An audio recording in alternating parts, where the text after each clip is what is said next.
묵기도 드림으로 3일 예배 드리겠습니다. 주님, 베풀어 구원하여 주신 은혜를 먼저 감사를 드립니다.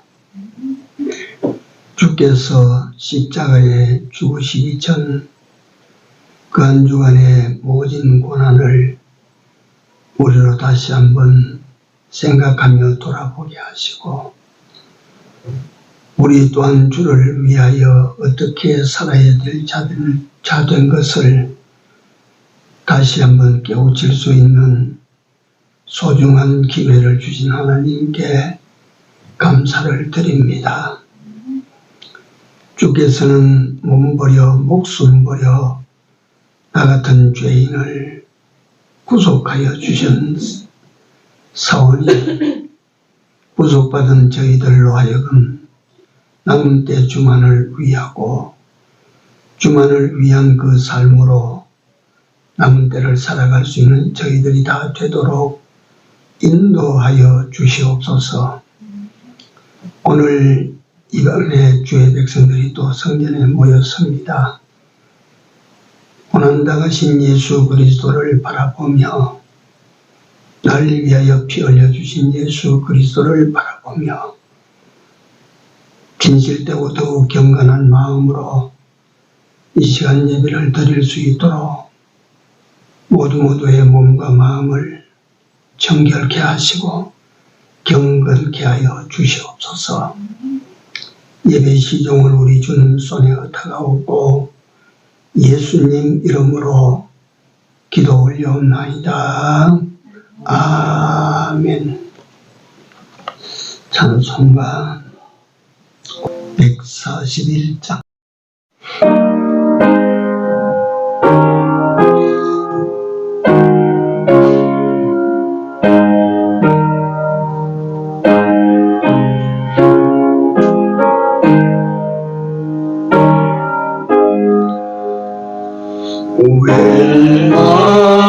웬말인가 날 위하여 주 돌아가셨나. 이걸 내가 날 위해 그네 받으셨나.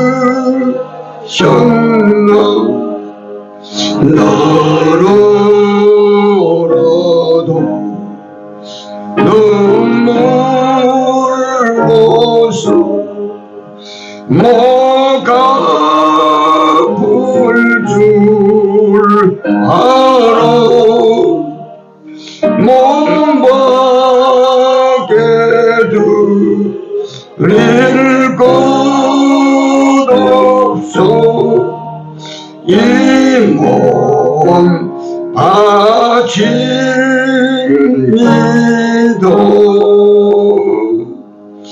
아멘.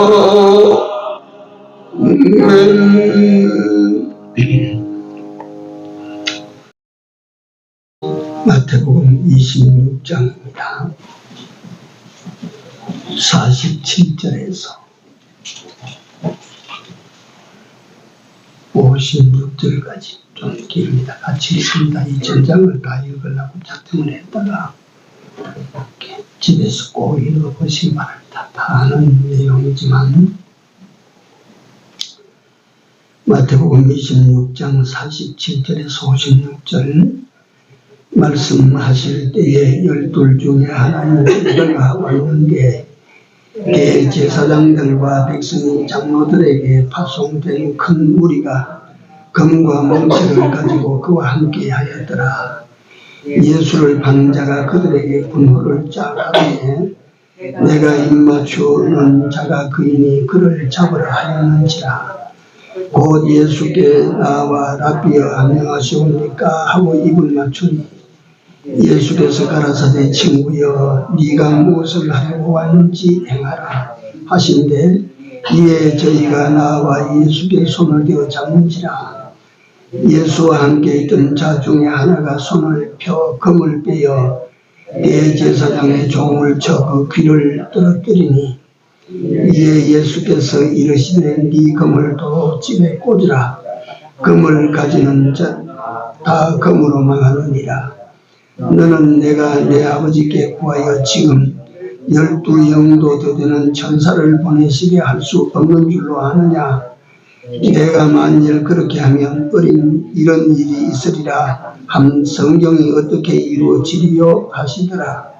그때에 예수께서 무리에게 말씀하시되 너희가 강도를 잡는 것 같이 금과 몽치를 가지고 나를 잡으러 가왔느냐. 내가 날마다 성전에 앉아 가르쳤으되 너희가 나를 잡지 아니하였도다. 그러나 이렇게 된 것은 다 선지자들의 글을 이루려 함이니라 하시더라. 이에 제자들이 다 예수를 버리고 도망하니라. 예.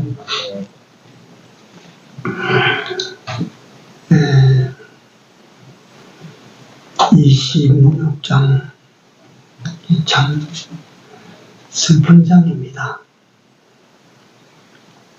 그래서 간단하게 이 장 전체를 제가 잠깐 설명을 드리겠습니다. 1절부터 5절까지 읽는 집에 가서 읽어보시고요. 예. 26장 전체는 태풍 전야 같은 그러한 장이라고 보면 됩니다. 태풍 전야의 고요함 같이 그렇게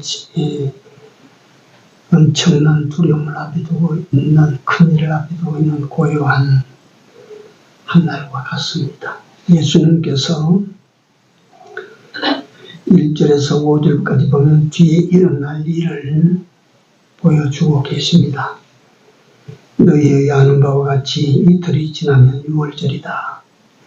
인자가 십자가에 못 박히기 위하여 팔릴 것이라. 이때 예수님께서는 제자들에게 이런 말씀을 하시는 그때에 대제사장과 백성의 장로들은 가야바 그 당시 대제사장의 아문에 모여서 예수를 잡아 죽이려고 모의하고 6월절이 내일 모레인데 이때 잡으면 민요가 일어날 가능성이 있으니까 요거 지나고 하자. 예수님은 그걸 아시고 보고 계시고 이들은 모의를 하고 있습니다. 그 다음에 6절에서 13절까지는 예수님께서 베다니 시몬의 집에서 이 사람은 옛날에 문둥이였다가 예수님께서 치료받은 사람이에요. 그 베다니 시몬의 집에서 식사를 하실 때 어떤 한 여자가 나와서 아주 비싼 향유 한 옥합을 깨뜨려서, 그 옥합이라고 하면 옥합이 큰 것도 있고 작은 것도 있는데, 이게 이제 성경 주경에 보면 반홉들이 병이야. 반홉들이 조그마한 병입니다. 그런데 아주 비싼 향유를 여인이 지니고 있다가 그걸 식사하시는 예수님 머리에 여기 부어요. 그러니까 제자들이 보고 그런 비싼 기름을 그렇게 했으면 되나. 그럴 때 예수님께서 가만두어라. 이 여자가 내 장례를 지금 예비한다. 내 장례식을 예비한 의식이다. 그리고 이 여인의 그 이름이 복음이 전해지는 곳에 여인의 이름도 같이 전파된다. 이게 얼마나 큰 일일까, 이게.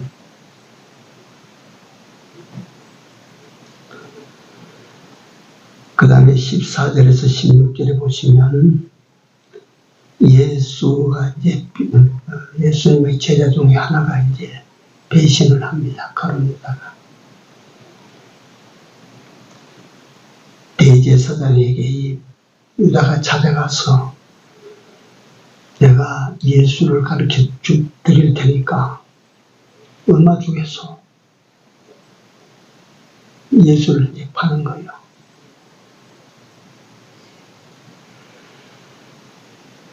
그러니까 그 사람들이 은 30을 달아주니까 유다는 그 은 30을 품고 그 배신의 미소를 짓고 사라져요.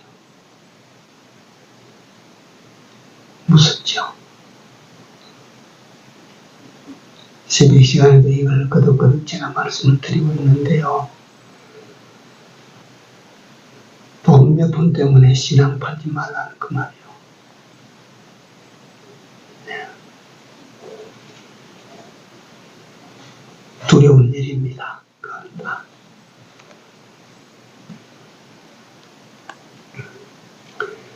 그 위에 어떤 여인은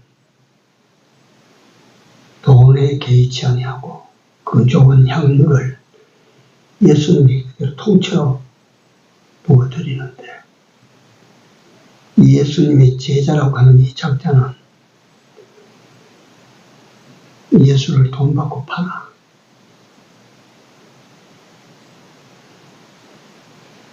그래서 저는 이 성경을 읽을 때 예수께서 말씀하신 너희가 참 믿음에 있는가? 너희 자신을 확증해라. 네. 따라다닌다고 해서 다 진짜 믿는 사람인가? 참 믿는 사람은 어떤 사람일까?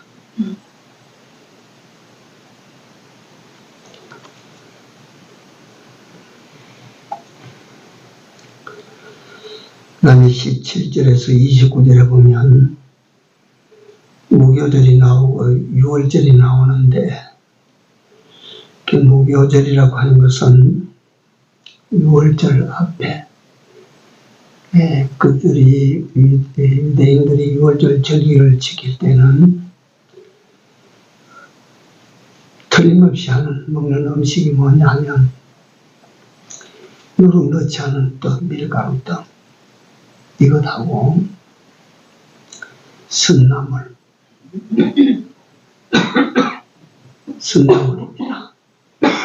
그 다음에 고기는 불에 구워서 먹는 겁니다. 이 무교절이라고 하는 것은 그 누룩 없는 떡을 먹고 이스라엘 백성들이 출애굽을 준비하는 그 기간을 기념하고 6월절은 이제 해방절기예요. 해방절기. 예수께서 6월절에 당신 이 세상 육체를 입고 오셔서 33년의 삶을 마치기 전 최후의 소위 말하는 최후의 만찬을 이었습니다. 최후의 만찬을 행하실 때 예수님께서 그 제자들 앞에서 나와 함께 이 떡그릇에 손을 집어넣어 떡을 같이 먹는 사람, 그러니까 이 뭐냐면 떡을 이래 담아놨어요. 그러니까 그걸 각자가 자기가 집어서 자기 그릇에 담아 먹는 거예요. 근데 나와 함께 이 떡그릇에 떡을 집어 다 먹는 사람 중에 그 제자들밖에 더 있습니까? 이들 중에 나를 파는 자가 있다.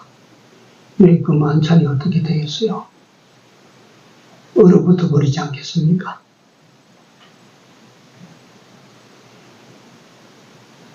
그러니까 제자들이 이게 무슨 소리인지 말지 이게 엄청난 말씀을 하시니까 묻습니다. 주여 내니까 이 제자들도 주여 내니까 이렇게 묻는 거예요. 너무나도 엄청난 소리 아닙니까? 근데 이 가룟 유다도 말이지 거기다가 귀에 내니까 이 입으로 말하였느니라.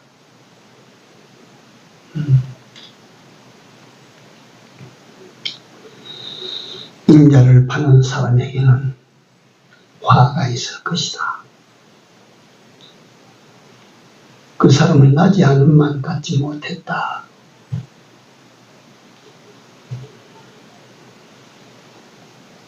만약에 그때 가룟 유다가 선생님 내가 일시 유혹에 빠져서 객은 30을 받고 선생님을 넘겨주려고 했었습니다. 내가 죄인입니다 하고 엎드려졌으면 어쨌을까? 그래서 저는요, 이 회개도 때가 있을 때가 다 알고도 행한 후에 지가 울고불고 회개해봐야 소용없는 짓이고 나니까. 지가 그 된다 안 된다 하는 것을 다 알고 저지른 후에 이 회개한다고 하는 그거 가룟 유다가 안 그랬습니까? 그래도 그건 판죄의 재앙을 받았을 거고.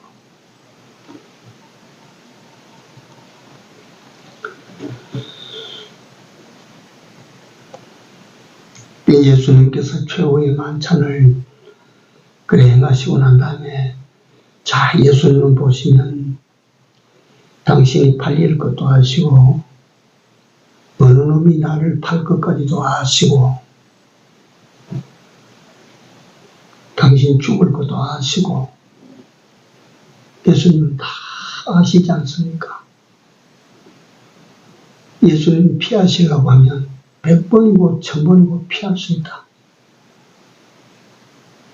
이걸 내가 받지 않아야 되겠다 해서 만약에 예수님께서 면하시면 1000번이고 뭐 10,000번이고 면할 수 있다.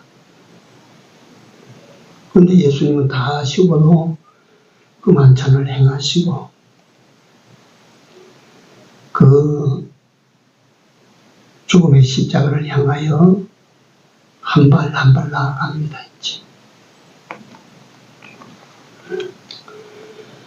그 최후의 만찬에서 떡과 잔을 나누시면서 떡을 나누시면서 이건 내 살이다.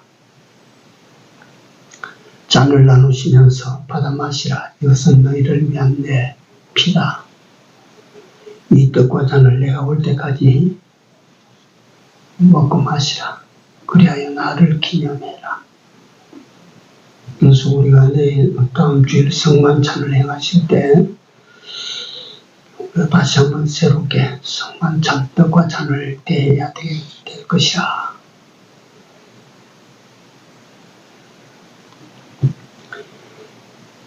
나를 대신하여 살찌게 죽으신 그분의 살이다. 나를 위하여 그 흘리신 그분의 피다. 이걸 우리가 먹고 이걸 우리가 마신다 이거예요. 예. 그래서 제가 이 고난주간이 되면 각 교회들이 사순절 지킨다고 야단이에요. 새벽 시간에 건지 잠깐 말씀드렸지만 사순절은 우리 칼빈의 종교개혁자 칼빈의 말에도 사순절은 우상숭배라. 우상숭배. 성경에 근거가 없습니다. 천주교 전통에서 내려오는 거예요. 천주교 전통에서 사람의 이론을 따라 내려오는 거예요. 네. 그 사순절 그거 교회 무슨 그 의식처럼 그렇게 하는 건 잘못입니다.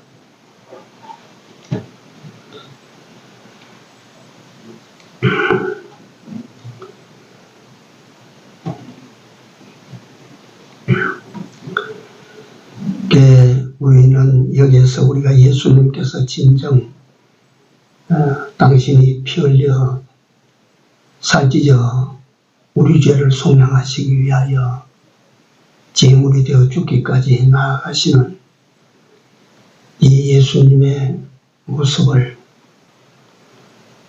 2000년 전 그렇게 걸어가시던 예수님의 모습을 오늘 우리는 이 눈으로 볼 수 있어야 됩니다.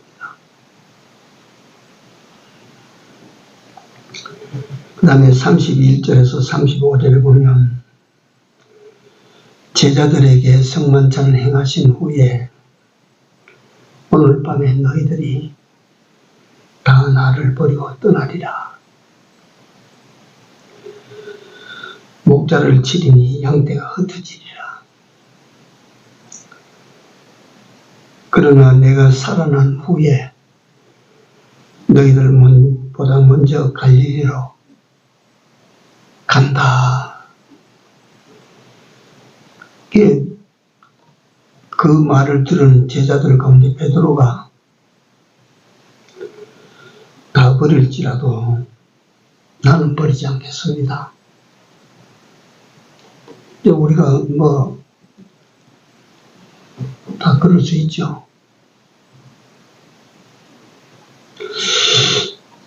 왜 일제시대 때 신사참배를 하고 그랬노? 그걸 왜 그런 짓을 하는 예수 믿는 목사들이? 네? 우리가 다 입으로 그 말 하지만은 본인 앞에 그런 일이 닥치면 다 안 한다. 다 절하고야만 한다.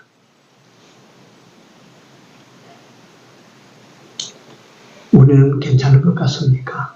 단단히 우리가 믿음의 무장을 단단히 해야 됩니다. 네. 지금이야 예수 위해서 내가 죽겠습니다. 이 뒤에 베드로가 보면 그런 고백을 하니까 예수님께서 네가 오늘 다 울기 전에 3번 나를 부인하리라. 베드로가 거기서 또다시 충성 맹세합니다. 내가 죽을지언정 주를 부인하지 않겠습니다. 베드로가 진짜로 그랬습니까?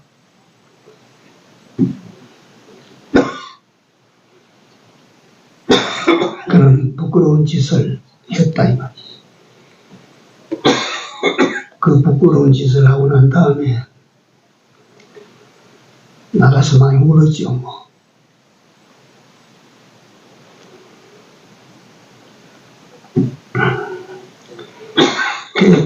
당신이 잡힐 때 다 흩어지고 떠나갈 제자들이고 그 중에 당신을 팔아먹는 제자도 거기 앉아있고 호언장담하고 내가 죽으러 같이 가겠습니다. 죽을지면 나는 안 떠납니다. 이렇게 장담하는 제자도 그날 가면 다 흩어지고 그래도 예수님은 그 사람들을 이런 내 제자라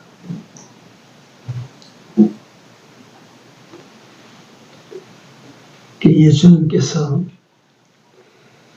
이같이 하시는 이 일들이 그 제자들이 중에 파는 놈이 생기고 예수님이 극한 상황에 이르니까 모른다고 부인하고 도망가는 놈이 생기고 예수님 잡히니까 다 흩어지는 그런 제자들이 있음에도 불구하고 예수님께서 모르고 그 일을 당하셨다면 얼마나 실망하시겠어요. 얼마나 슬퍼하시겠어요. 그 일이. 예수님께서는 그걸 다 아신다. 그리 될 줄 다 아신다. 아시면서도 그들을 그같이 사랑하시고 뒤에 보면 기이합니다.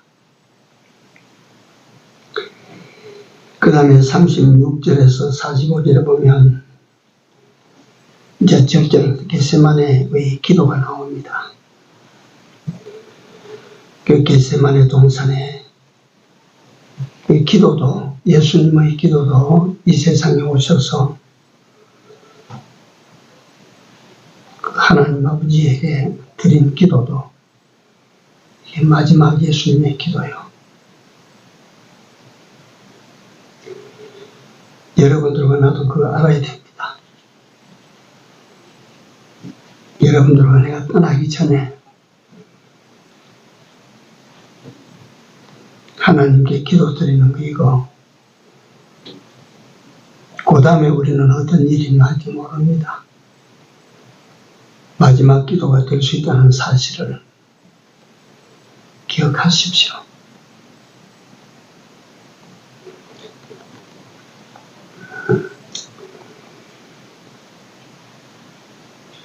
제자들은 이런 절체절명의 그 밤이 짙어지는데 예수님께서 기도해라.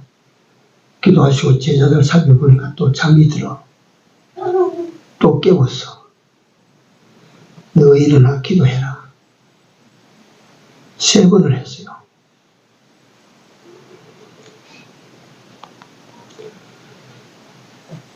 제자들이 잠이 든다 하는 그건 예수님의 그 하신 모든 말씀을 진실로 받아들였다는 말이요. 받아들이지 않는다는 말이요.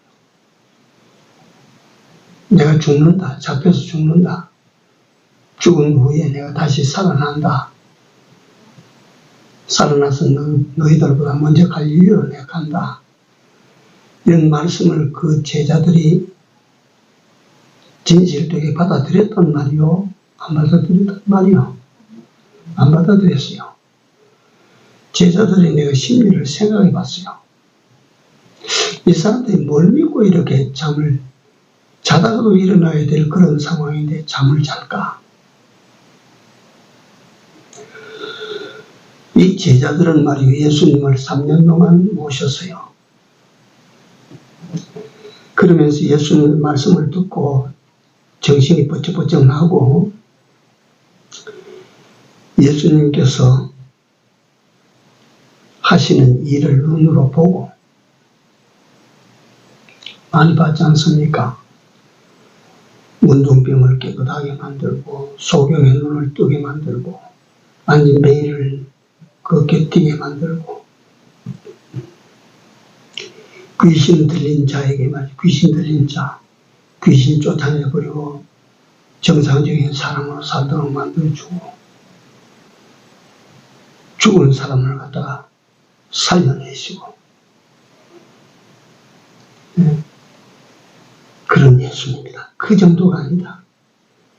갈릴리 바다를 노저가 가다가 만난 풍랑에 예수님께서 오셔서 바람과 바다를 향하여 잠잠하라 하니까 바람과 바다가 잠잠해졌다. 이건 자연까지도 지배하시는 분이라.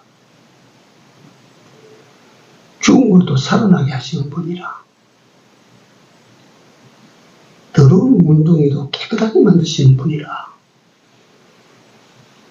예수님은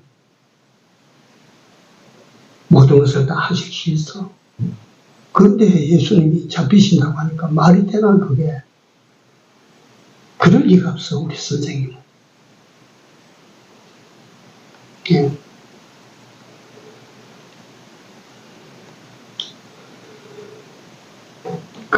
이 예수님을 잡으러 군병들이 온다고 해도 예수님께서만 한 번만 탁 말씀하시면 맹물처럼 갔다가 막 쓰러져 나갈 건데 우리 선생님 못 잡아. 바다도 복종시키고 바람도 잠잠케 만드시는 분인데 누가 예수님을 잡아. 자, 제가 묻겠습니다. 이 제자들이 지금 예수님을 믿는 믿음이 있습니까? 없습니까?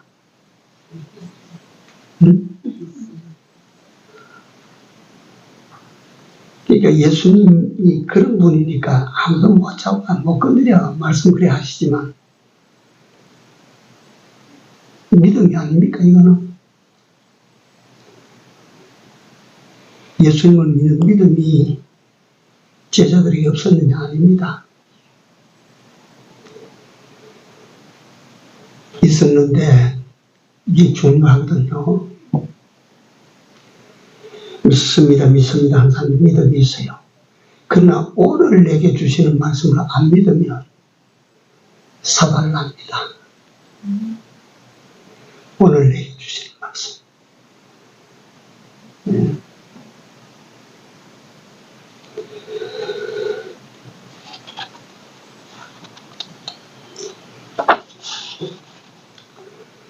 47절에서 56절에 오늘 읽은 말씀입니다. 법의 46절에 보시면 45절 한번 봅시다. 45절 성경 보십시오. 이에 같이 읽습니다. 이에 제자들에게 오사 이르시되 이제는 자고 쉬라. 보라 때가 가까웠으니 인자가 죄인의 손에 팔려오느니라. 일어나라 함께 가자. 보라 나를 파는 자니까 가까이 왔느니라. 예수님께서 겟세마네 동산에 기도, 그때 제자들이 자꾸 잔다. 그걸 깨워서 기도하라고 했더니 시간이 다 됐다. 시간이 다 됐대. 이제는 가자. 나를 파는 자가 온다. 잘 한번 이것도 상상을 한번 해보십시오. 네? 밤이에요. 나를 파는 자가 온다.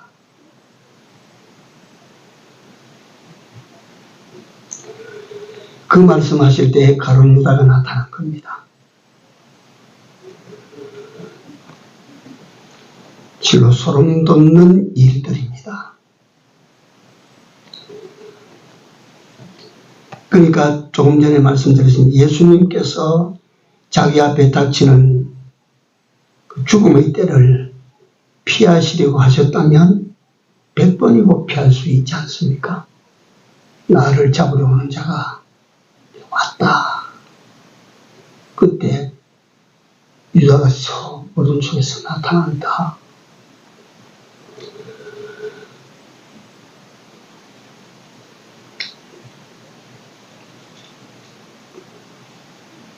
이 가룟 유다는 예수님을 잡으려고 보낸 대제사장들과 장로들이 보낸 사람들에게 짰어요. 내가 가서 인사하고 입을 맞추는 그 사람이 예수다. 잡아라.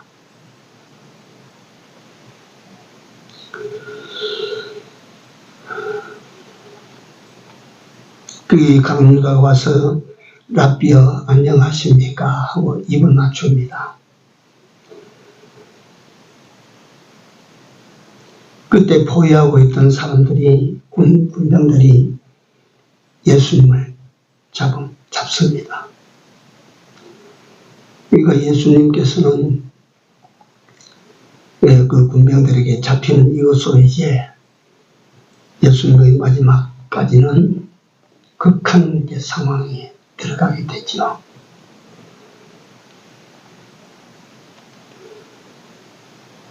제자들은 그 당시에만 해도 제자들이 예수님을 옹호하고 있다가 군병들과 밀고 땡기고 싸웁니다. 그러다 다른 그 복음서에 보면 베드로가 칼을 빼가지고 말고의 제사장 말고의 귀를 떨어뜨렸다.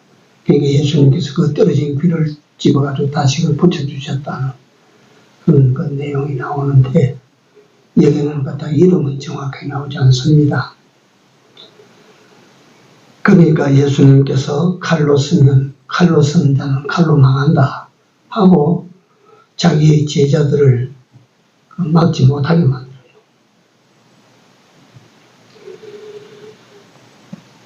그래도 제자들은 그때까지 예수님을 둘러싸고 힘이 있는 대로 저항을 해봤는데 예수님께서 그걸 자기네들을 물리치고 잡힙니다.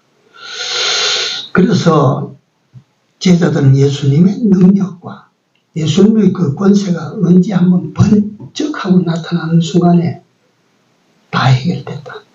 다 해결됐다. 이랬는데 속절없이 잡혀버리거든요.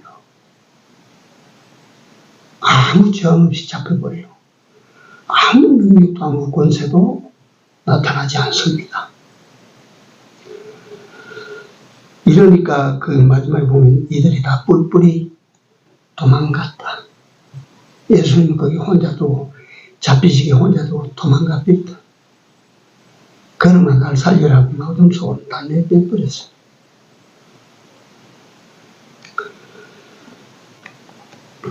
근데 예수님께서 그들이 도망갈 줄 알았습니까? 몰랐습니까?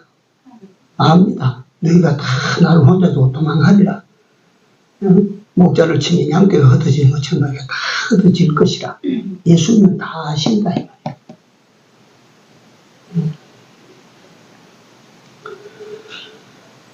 자, 이 사건을 조금 넘어가서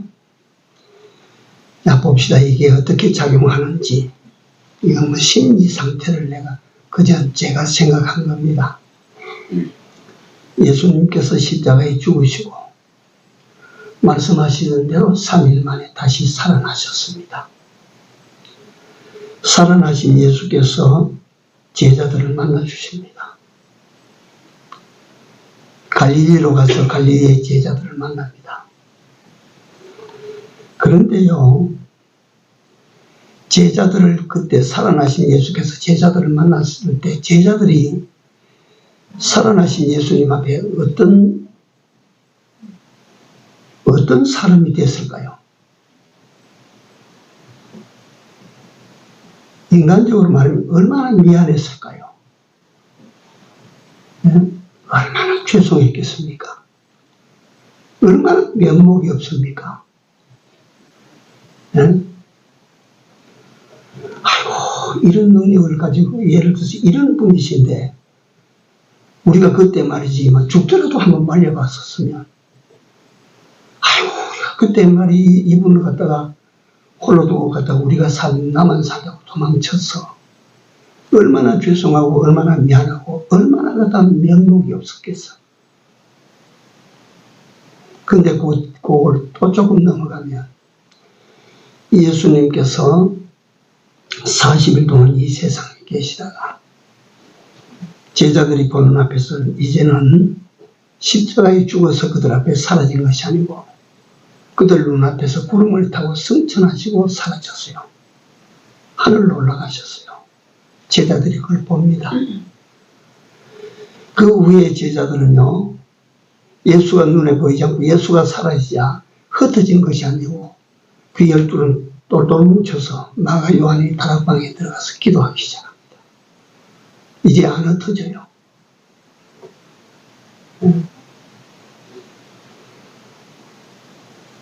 그리고 그들은 마가 요한의 다락방에서 기도하다가 성령을 받습니다. 성령을 받아가지고 받은 후에 이제는 뿔뿔이 흩어져요. 하나는 저쪽으로, 하나는 이쪽으로, 하나는 왼쪽으로, 하나는 오른쪽으로, 하나는 동쪽으로, 하나는 서쪽으로, 하나는 위로, 하나는 아래로. 둘도 같이 안 하고 다 성령의 인도를 받아 다 각자 흩어져 가요. 각자 흩어져 가서 뭘 합니까? 12명은 다 흩어져 갔는데 무슨 일을 하러 갔어요? 돈 벌러 갔어요? 목회하러 갔어요? 뭐 교회 지으러 갔어요? 뭐 하러 갔어요? 내가 보고 들은 것, 듣고 본 것을 전하지 않을 수가 없다. 예수 전하러 갔어, 예수 전하러. 이건 말이지, 참 12는 둘도 같이 안 하고 다 뿔뿔이 흩어져서 뭘 하느냐면 내가 보고 내가 받은 예수와 예수의 은혜, 이거 전하러 갔어요.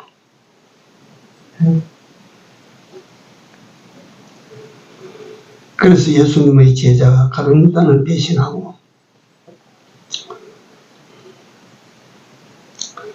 제자들이 남아서 12 중에 하나가 사라졌으니까 하나를 채우자.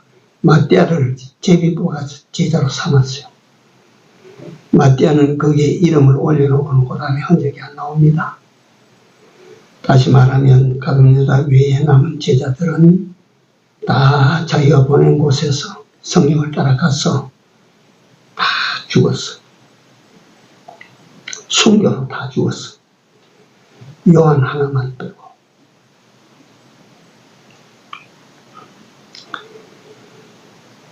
예수님을 십자가 앞에도 내가 잡힌다, 죽는다 해도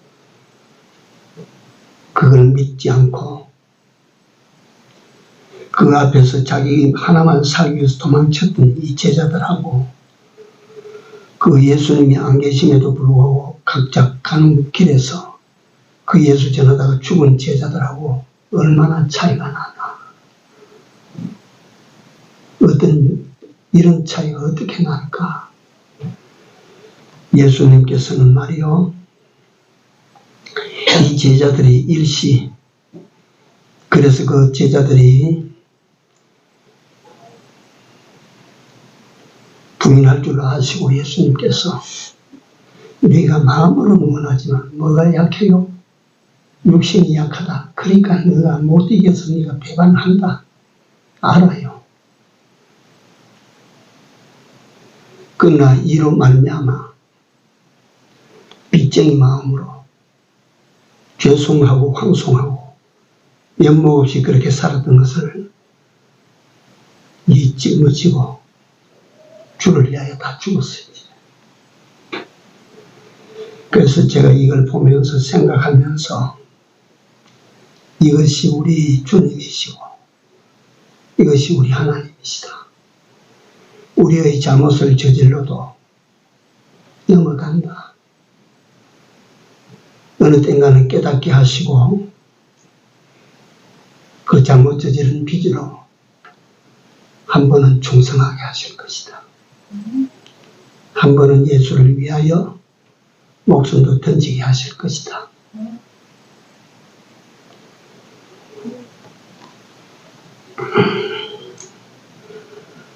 그들은 다 순교로 예수 그리스도를 섬겼던 자로 예수 그리스도를 통하여 큰 놀라운 은혜를 입은 자로 그럼에도 불구하고 예수를 부인하고 배반했던 그 죄진 빚으로 그들의 목숨을 다 보낸 곳에서 목숨을 아끼지 않고 그 예수 전하다가 죽었다. 자, 여기까지 시간이 많이 갔는데 몇 가지를 다시 한번 생각합니다. 첫째로 보면 가장 귀한 것을 주님에게 부어드린 여인과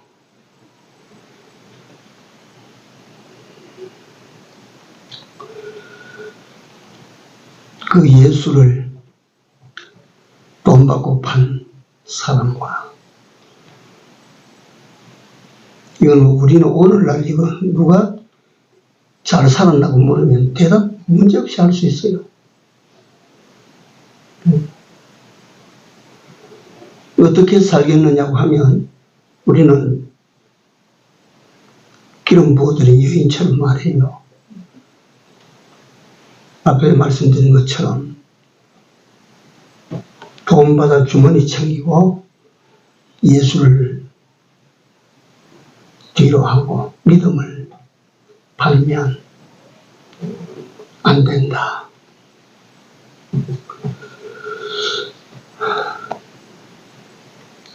그 다음에 베드로를 보면서 맹세하고 서약을 해도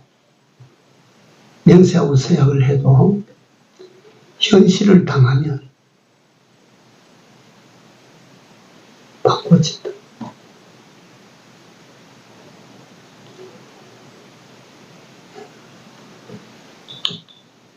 이게 우리가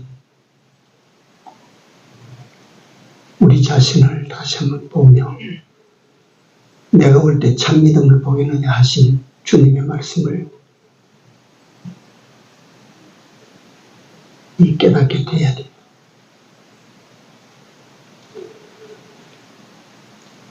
겟세마네의 기도에서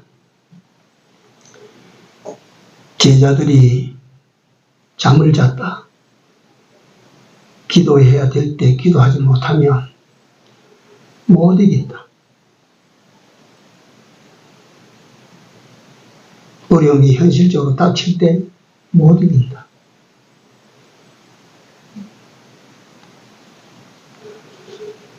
그러니까 두 번째 거기서 볼 것은 믿습니다 해도 말씀을 붙들지 못하면 못 이긴다.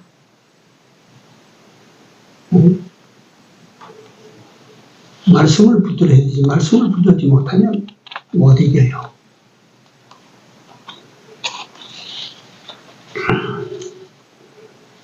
그 다음에 예수님께서 십자가에 그들에게 잡혀서 십자가에 못 박혀 죽으셨다. 예수님께서 그들을 제자들이 원하는 것처럼 다 깎아가 막 저들을 쳐서 물리쳤으면 그건 세상이 보는 예수님의 승리는 되겠죠. 그래서 예수님의 승리는 저들을 진멸하신 승리가 참 승리일까? 십자가에 죽으신 참 승리일까? 어느 게 승리입니까? 이건 뭘 가르치느냐 하면 오늘 예수 믿는 여러분들과 내가 세상에서 살아가는 동안 힘으로 이겼다. 내가 입으로 이겼다. 내가 가진 방법으로 이겼다. 이게 이긴 건가? 예수 믿기 때문에 내가 졌다. 내가 지는 자가 되겠다. 어느 게 이기는 것인가? 참 승리는 어떤 것이 참된 승리인가? 십자가에 죽는 것이 승리인가? 원수들을 진멸해버리는 것이 승리인가? 또 한 번 더 말씀드립니다. 예수 팔아서 은 30을 챙긴 유다가 이득을 봤습니까? 다 순교로 죽은 다른 제자들이 이득을 봤습니까? 누가 본 이득이 진짜 이득입니까?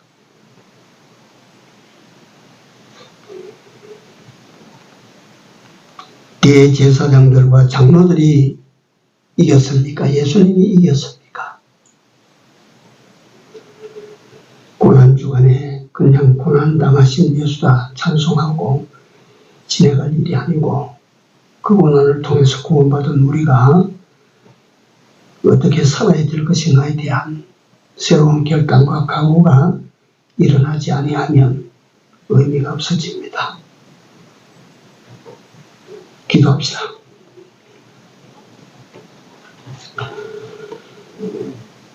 예수님의 십자가와 그 앞에 당하신 모진 고난들을 오늘 저희들은 그저 보고 구경하고 지나가게 됩니다.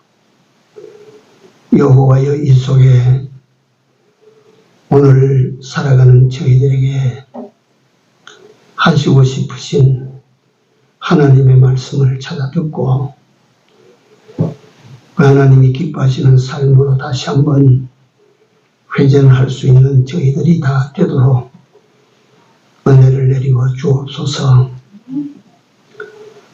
우리 하나님께 돌아가기 전에 이 땅에서의 부귀영화만을 바라는 이런 우리로 살지 아니하고 주의 십자가를 지고 주의 당하신 그 고난을 잘 감당해 나아가는 참 믿음의 사람으로 남은 때를 살아가게 하여 주시옵소서. 무엇이 복인지를 우리로 알게 하시고 주를 위하여 당하는 고난, 복음을 위하여 당하는 고난에 인색해지는 저희들이 되지 않게 하여 주시옵소서. 예수님 이름으로 간절히 기도드리옵나이다. 아멘.